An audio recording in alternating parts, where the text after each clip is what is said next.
This is Teen Small Group from Session 4, Risky Squares. Welcome back, everyone. This is our last time we're going to meet together. It's kind of bittersweet. It's good to get through all this content, but at the same time, we're going to miss you. What we're going to do right now is we're going to talk about your goals and your dreams.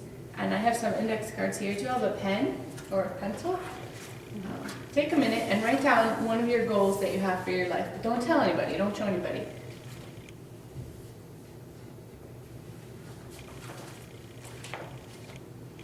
You can put it upside down, fold it, whatever. Okay, now we're going to play a game. We'll get to those, so don't worry about that. We're going to play a game. Did you ever play Hangman? Mm-hmm. It sounds kind of morbid, but we'll skip the little dangly guy part and just do the letters.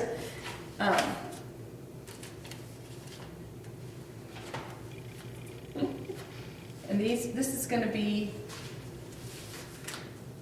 it's three words,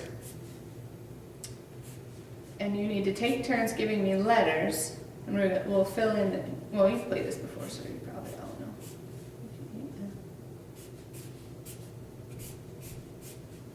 know. Okay, so go ahead. Just take turns throwing out some letters. S. No, fill them in. No S. A. A, very good. There's two A's, yeah. T.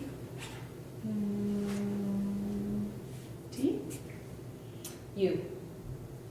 No U. H. Yes. I. No. L. Very good. H. Oh, did you? Oh, you're right. I missed the other one. You're right. We're kind of figuring it There's out. a lot of H's. I got it. So do we have a guess? Or do you want to keep going? Have healthy habits. Oh, that's a good guess. Healthy is one of the words. Happy. Yes. Happy. Healthy. Home.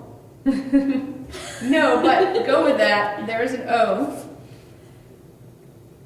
Any other letters that you can think of? Happy, healthy. Not house. This is what you... Holy. Oh, very good. Holy. Very good. Happy, healthy, and holy. Okay. Who wants to be happy and healthy and holy? Raise your hand. Good. I do too. Let's play a different game now. Called Risky Squares. In my secret envelope, I have some little squares, and you can pass it around. You can each take one, and for taping purposes, they will take a few so that we can elaborate on the discussion. So go ahead, take out. Just look in here. You can take out the rest. Yep. Now don't look at me. Now, does anybody want to trade before we do the unveiling? Or do you want to keep what you got? Okay. Were we supposed to look at them? No, not still. Sure you don't want to? Okay, you guys are very We do have a brave. yellow one. It's a different one. Okay, now, why don't you start, well, who wants to go first? I'll start. Okay, why don't you read us your goal, open your goal, or, pull out your goal Okay. and read it, and, read. Get myself to heaven. Oh, that's a good one. Oh, that's pretty broad. Okay, now read your paper and tell me. Unplanned, unwed parenthood. All right. So with unplanned and unwed parenthood, you guys understand what that is, right? There's a lot of consequences that are involved, emotional, social, economical, and spiritual. What are some consequences that might be? Well, you wouldn't be able to go to college, Probably not. like right away. Yeah. Wouldn't be able to earn money, as much money maybe. Mm-hmm. Paying for your children too. Mm-hmm. I wouldn't like be able to hang out with my friends because I'd be really busy with my being a mom. That So we got the social, economic. I'm not ready to do that. Emotional, ready, yeah. How about spiritually, spiritual consequences? Could still go to heaven, but Well- you'd have lots of challenges along the way. Fornication is a Mm-hmm. grave, sin, so, I'm not following the 10 Commandments, so spiritually, I'm gonna have I won't be able to receive the grace that I should receive because if God doesn't want us to fornicate before Sure. sacrament of marriage, so. And it might affect, having a child as a single parent might affect your ability to teach your child how to be holy Right. and chaste, Right. because they'll be looking at your example. Of course, God is merciful, and He'll help you through that. Okay, so anybody else want to go? Sure. My goal was to get married and have children. Okay. Emotional hurt and rejection. Okay, how can emotional hurt and rejection, say having a lot of baggage from that premarital sex, having a lot of regret from not waiting, feeling bad about yourself in general, low self-esteem, maybe depression, drinking, smoking, drugs, that's related a lot to that. Bad reputation, a spiritual roadblock to God. How can those things affect your goal? Or keep you from Well, achieving? it would make having a healthy marriage harder, probably, and even being able to get married and having those bad feelings there would make it harder. Just trying to raise children, still feeling that way would be kind of difficult. Mhm. Next one? Would you like to? This one. Yeah. This one, Yeah. next? Abortion. All right. So we know the basics of consequences from abortion, like just physical consequences. You can get infections, you can have lots of bleeding, but there's also emotional and psychological pain that people don't always talk about when they're talking about being pro-abortion or pro-choice. And that's called post-abortion syndrome. All the things that accumulate or come to the surface eventually, emotionally and spiritually, like regret and hatred and hurt and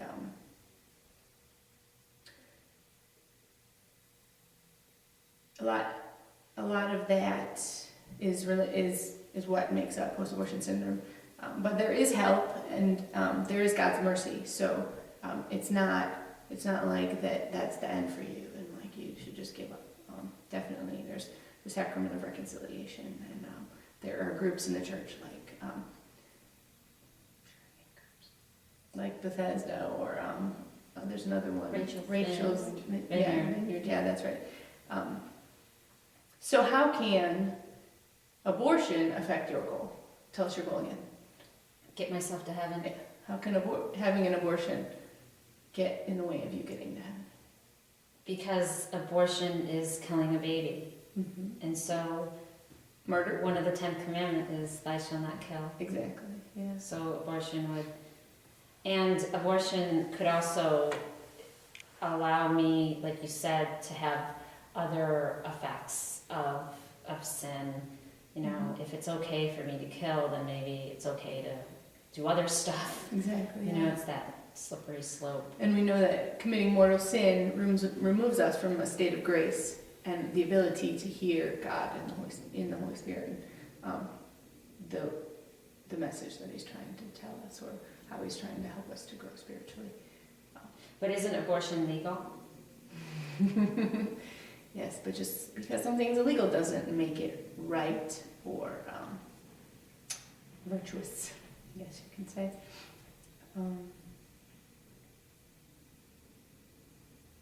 Okay, who wants to go? Does that answer your question? Yeah. Okay, who wants to go next? HPV. HPV is a virus, and people also refer to this as a virus that has no cure. It can cause cancer, and it's actually an epidemic in this country and in a lot of places because so many people, are having multiple sexual partners, and they actually are contracting HPV. So how would that affect? Tell us your goal again. To get married and have kids. How would HPV So affect that? if I want to get married, I'd have to tell anyone that I want to marry that I have HPV. Mm-hmm. I could, they might not want to marry me, or I could get cancer, and that would cause lots of problems. Yeah. Maybe even before I want to get married or after. Mm-hmm. Yeah, with the physical problems, you could become infertile because of the damage that it does to your body.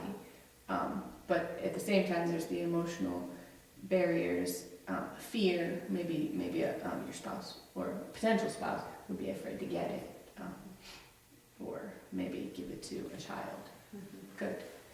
All right. So who has the yellow card? Me. All right. Would you like to read yours? I said yes to living chaste. Good. We talked about a lot of negative consequences to these risky factors here. And there are actually, believe it or not, a few negative consequences to living chastely. But it's okay. You might get teased by your peers. Someone might want to break up with you because you won't want to have sex with them. And that hurts at first, but in the long run, it's good for you. It's better for you. It makes you stronger. And God is like the gold that's tested in fire. He makes you stronger through these things. But as you can see on my little list, the pros definitely outweigh the cons. So what are some of the good things, positives that can happen if you choose to live chastely? You won't get any STDs. That's right.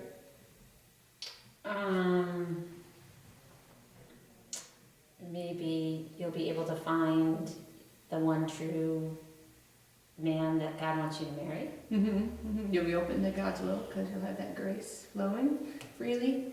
Very good. Avoid lots of hurt and rejection or Mm-hmm. emotional baggage. Okay. Don't have to worry about getting pregnant. Yeah. You don't have to worry about infertility issues related to HPV and things like that, or abortion, post-abortion syndrome. You're not fighting with your parents all the time because you're trying to either hide your sexual activity or maybe convince them that it's what you want to do and you don't care what they're trying to tell you.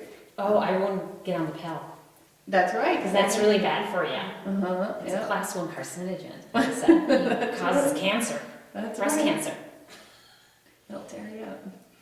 That's right. You don't have to do those things. And as we just talked about, you won't have to avoid or alter your life goals that you have for yourself. You can pursue those goals to the best of your ability without this distraction or deterrent. Great. Now,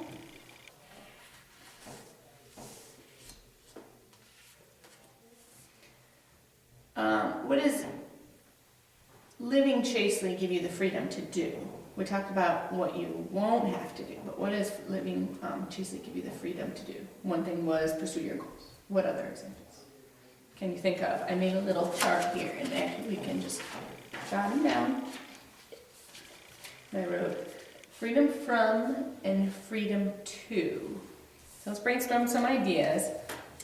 And I think it's freedom from peer pressure. right.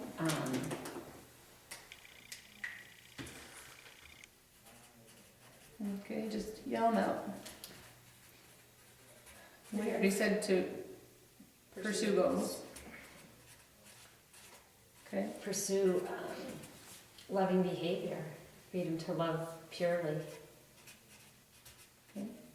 Freedom from emotional baggage.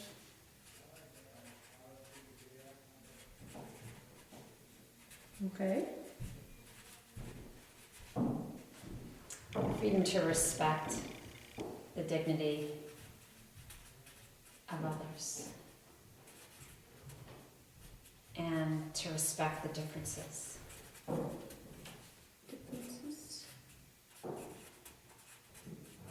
Like a boy.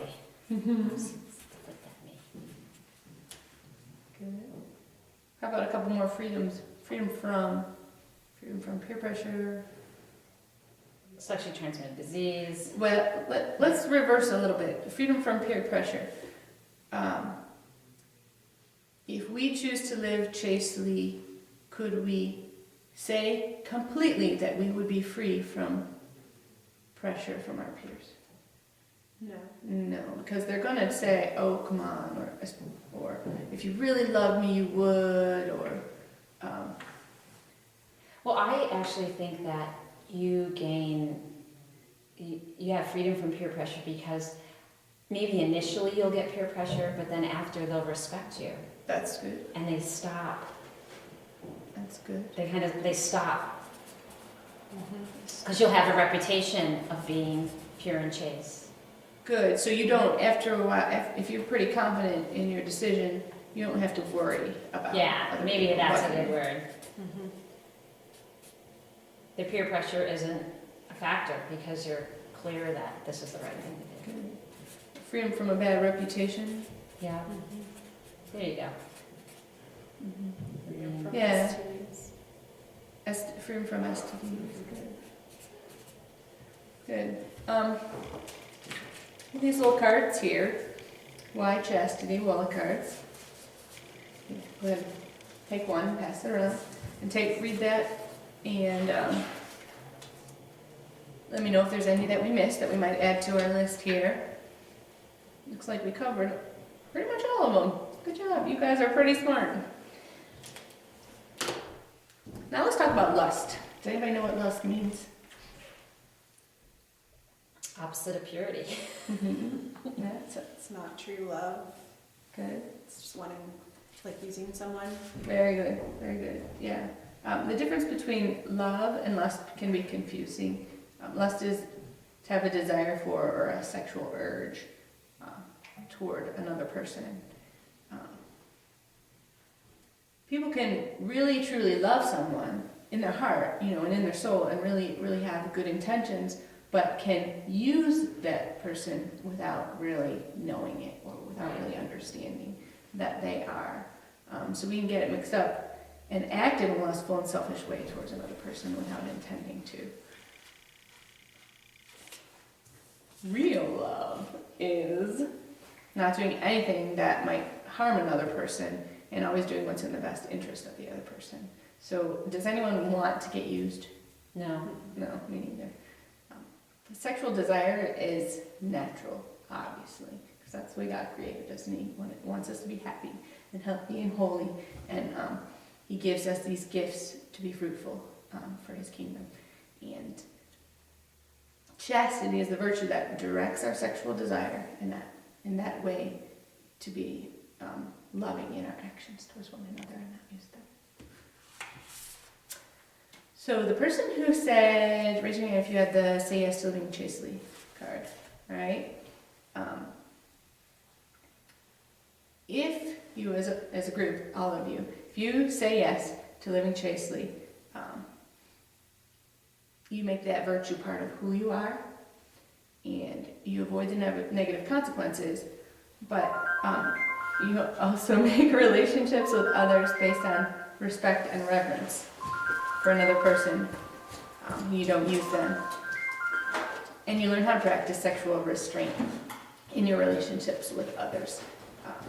To use someone is to say, I want to feel this sexual desire, I want to feel this instant gratification right now, and you're the one that I'm going to use to get that. But sexual restraint is saying, I feel that way, and I know it's natural to feel that way, but I'm going to choose to control myself, have self-control, self-mastery, because I love you and I don't want to hurt you. Let's open your books up to page 20.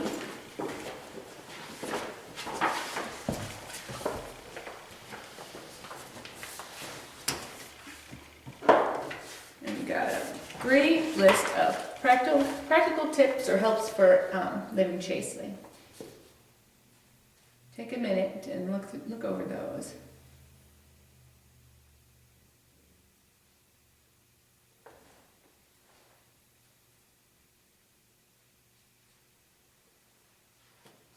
And you can see a lot of these tips spell out the word chastity, so that's a good way to remember